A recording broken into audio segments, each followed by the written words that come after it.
Well, happy ending and all. And I'm back with my co-host, author and film educator, Dr. Eric Goldman, an expert on Jewish, Yiddish, and Israeli films. Thanks for being here, Eric. Thank you so much. Now, this is such an interesting movie. It is filmed in Israel. And was that a first? Pretty much so. American... Well, Sword in the Desert, you mentioned. Yeah, Sword in the Desert had some of it shot there, but most of it shot in California.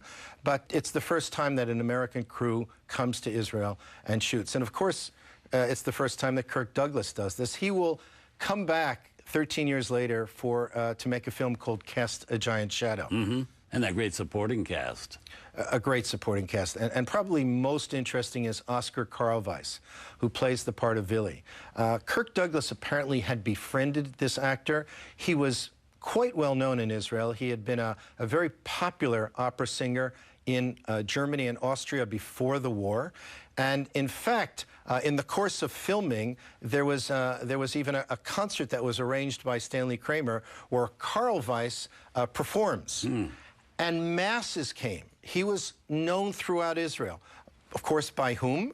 By the refugees themselves. So a chance to see Karlweis perform live and then to see him on camera was special for these refugees. And of course, Milli Vitali, who comes in and plays the part of the kibbutznik who comes to the rescue. It's interesting. Here you have the survivor being taken over and protected by the Israeli kibbutz member. She's pretty. She's dressed in short shorts. She's representative of the new Jew. So you have that new Jew taking in and absorbing the refugee, the old Jew, the Jew from the diaspora, the Jew from Eastern Europe. Quite powerful. You also have to give credit to Stanley Kramer for casting it that way, because we have to remember this is 1953. Hollywood was still very much had their eye on the box office, and so they go to European actors to play all the supporting parts because they fit it properly, rather than casting American actors that are familiar, that might bring some box office attention. I think Kramer really felt that this was a story that needed to be told. Right. And I think that had a lot to do with what he brought to the picture as a Jew.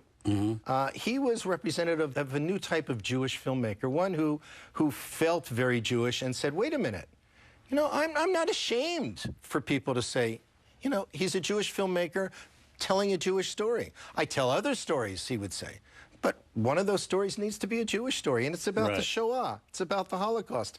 This is part of my history, even though I myself was not there. Right. Interesting stuff. So we're going to move on right now. Up next, Eric and I are going to be back to introduce another movie that he believes is important for us to see as we take a look at the Jewish experience on film. This one's a drama from 1964, directed by Sidney Lumet, with Rod Steiger giving what may be the performance of his career.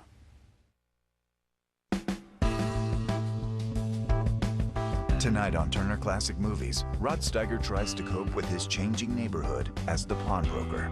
Then Spencer Tracy oversees a Nazi war crime case in Judgment at Nuremberg. And Ben Mankiewicz takes a look back at TCM's 20 classic moments. Visit shop